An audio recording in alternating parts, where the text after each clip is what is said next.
wonder the Avengers didn't take you, or the X-Men, and they'll take fucking anyone. I mean, you are a ridiculous, immature, half-wit moron.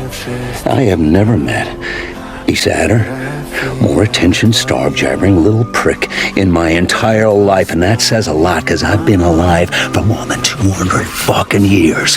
I'll tell you, that bald chick was right about one thing. You will never save the world. You couldn't even save a relationship with a goddamn stripper. Motherfucker, I wish I could say you die alone, but it's one of God's best jokes that you can't die, except it's on all of us.